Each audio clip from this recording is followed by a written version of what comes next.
Садыр Жапаров Сочиге келди. Кыргыз Республикасынын президенти Садыр Жапаров бүгүн 24 майда иш сапары менен Россия Федерациясынын Сочи шаарына келди. Бул тууралуу президенттин басма сөз кызматы билдирет.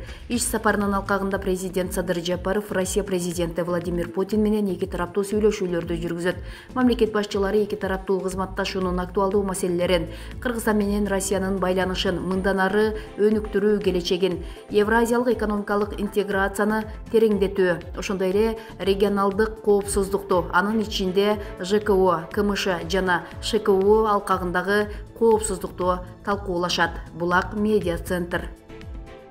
Быйыл урматтуу президентибиздин тапшырмасы менен 1-июлдан баштап айлык маянаңыздар 50%-га көтөрүлдү.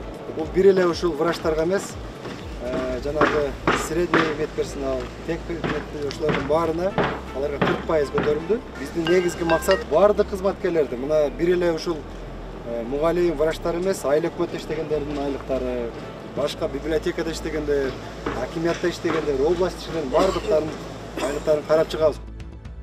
Жол, Кудай буйрса, эң сапаттуу жол болот. Бир аз сабыр кылабыз. Мына көпүрөө дагы аябай жакшы көпүрөө болот. Каражаты чечилген. Азыр тендерин тезирээк өткөрүшүбүз керек. Бул кишилер жазда деп атат, мен ага макул эмесмин. Кеч күз болсо дагы ишти башташыбыз керек. Ишти эртерээк баштасак, бирок эмдиги жылы бүткөрүшүбүз керек жолду. 22-жылы. Көпүрөө 2-3 күндө ачылат. Акчасын бөлүп бердик, Кудай кааласа. Бул убактылуу көпүрөө болот. Мына ушул Япониянын акчасы менен азыр Оштон келатканда жол Кызылкайга чейин ушул жол башталганда азыр айтып бердик. 7 мост болот. 7 мосттун баардыгы бекем жакшы мост болот. Чоң жүктү көтөрөт.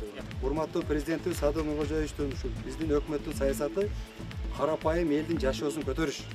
Мына жаңы келген акимдерге биз эртең ушундай тапшырма коебуз. Өндүрүш боюнча проект жасайсың, биз инвесторлорду таап беребиз. Ар бир райондо. Только өндүрүш, жумуш ордун түзүш, сүт өндүрөбү, жүн иштетүүнү кайра карайбы, биз ошолорду карашыбыз керек да бардыгын. Бияғы темір бойдан қалдап тұрады. Бұл паспорттордың бияғы 120 метр, бияғы 70 метр асфальт жазып бұйырса. Эки катар өтөрүк та машина, да? Өтөрүк бияғы. Артта.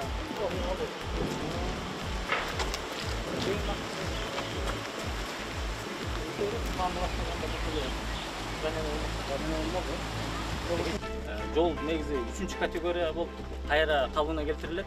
Мост бар экен, 7 мост толугу менен кайра курулат, жаңы мост болот. Эне да схемада көрүнүп тургандай айылдардын ичинде 2 тилкелүү болот 3,5 метрден. Анын процедурасы боюнча 21 күн карайт экен. Бирок алар менен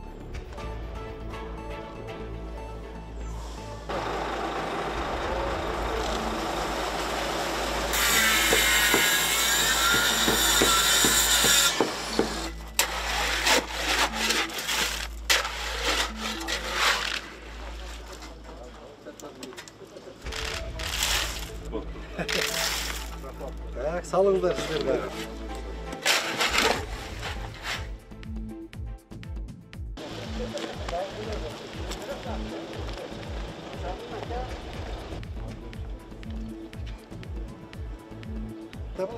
Айлық маянаңыздар 50%-га көтөрүлдү.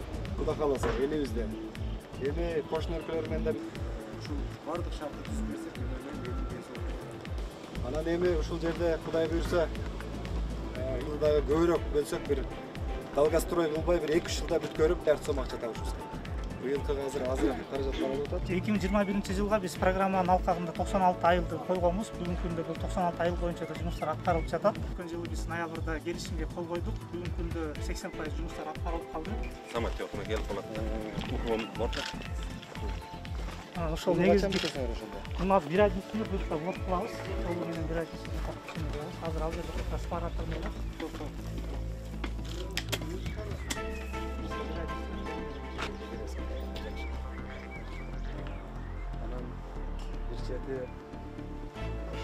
Кыргызстан боюнча 40 аким мына Баткен күчөө дайындалды эле баягы. Илим бакчысы да бул эми. Жок.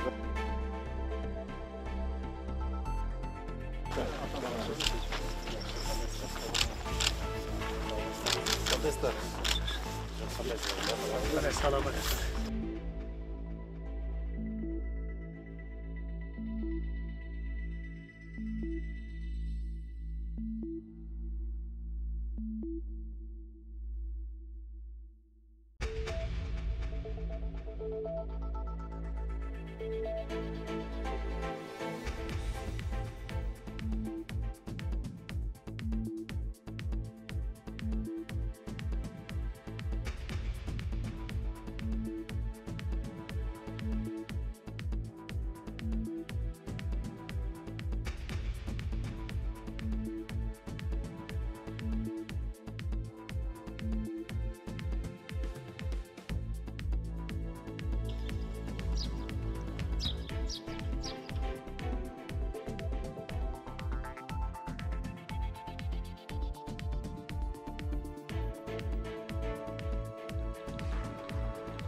Саламат.